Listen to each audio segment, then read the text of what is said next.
Hello வணக்கம். இது உங்கள் சிவி ஸோ எல்லோரும் எப்படி இருக்கீங்க? இப்போ பார்த்தீங்கன்னா ரொம்ப ஒரு அன்ஃபார்ச்சுனேட்லியான ஒரு தவறான முடிவை வந்துட்டு நம்ம கானவனத்தை எடுத்திருக்காரு.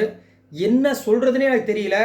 ஏன்னா அதாவது நான் இதை தான் முதலேருந்தே சொல்லிட்டு இருந்தேன். இந்த வாரம் முழுக்க வினோத்துக்கு நான் சொன்ன ஒரே ஒரு விஷயம், அவருக்கு போயிருக்காது, நம்ம வினோத் ரசிகர்களுக்குலாம் சொன்ன ஒரே ஒரு விஷயம், இவர் இந்த மாதிரி ஏதாவது பண்ணிட போகிறோம். ஏன்னா எப்பயுமே பதட்டமாகவே இருக்கார்.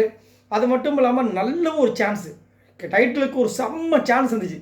இந்த நேரத்தில் இந்த மாதிரி ஒரு முடிவு எடுத்திருக்கான்றது போது ரொம்ப வருத்தமாக இருக்குது. ஏன் இந்த மாதிரி ஒரு முடிவு எடுத்தார் அப்படின்ட்டு இந்த வருத்தம் நம்மளுக்கே இருக்கும்போது அமித் அவர்களுக்கு ரொம்ப வருத்தம் போல இருக்குது. ஏன்னா நேற்று முந்தானே தான் சொல்லியிருந்தார், நான் உள்ளே போயிட்டு அவனை நான் விடவே மாட்டேன், அவன் கூட தான் இருக்க போகிறேன், அவனை நான் ஃபுல்லாக மோட்டிவேட் பண்ண போகிறேன், அவன் லோன்லியாக இருக்கிறான், ஃபீல் பண்ணுறான் அப்படின்னு மாதிரி சொல்லிட்டு இருந்தார். ஃபஸ்ட்டு போனோடனே நான் சொல்லிடுவேன், பணப்பட்டியில் கையை வைக்காத, நீ கண்டிப்பாக வந்து டைட்டில் அடிப்பா அப்படிலாம் சொல்ல போகிறேன்னு சொல்லிட்டு இருந்தார். பட் அவர் வரதுக்குள்ளே என்ட்ரி கொடுக்கறதுக்குள்ளேயே வந்துட்டு வினோத் இந்த மாதிரி ஒரு தவறு செஞ்சுருக்காரு. ஓகே, ஒன்றும் சொல்கிறதுக்கு இல்லை.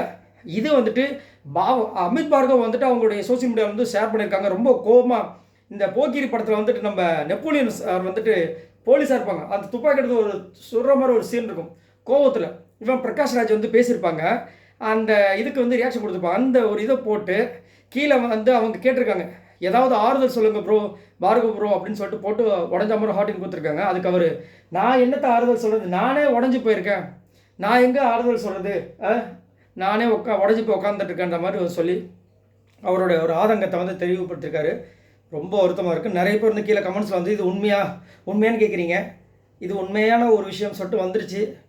ஆனால் என்ன சொல்கிறதுன்னு எனக்கு தெரியல. இதை வந்து மாற்ற முடியுமான்னு கேட்டிங்கன்னா மாறதுக்கு வாய்ப்பே இல்லை. ஒன்றும் சொல்கிறதுக்கு இல்லை. ரொம்ப வருத்தமாக இருக்குது. ஏன்னா நான் வந்து நினச்சது சரி, விஜய் பார்வதி போயிட்டாங்க, கமருதீன் போயிட்டாங்க, அடுத்தது நம்மளுக்கு ஒரு ஒரு ஒரு நம்பிக்கையாக வந்து கானவனத்து இருக்கார் அப்படின்னு ரொம்ப ஆசையாக இருந்தேன். ஒன்றும் சொல்கிறதுக்கு இல்லை. சரி, இதை பற்றி உங்களோட கருத்துக்களை சொல்லுங்கள். அமித் அவர்களும் பயங்கரமாக உடஞ்சி இந்த மாதிரி ஒரு விஷயத்தை வந்து சொல்லியிருக்காரு. உங்களோட கருத்துக்களை சொல்லுங்கள். பாய் நண்பர்களே.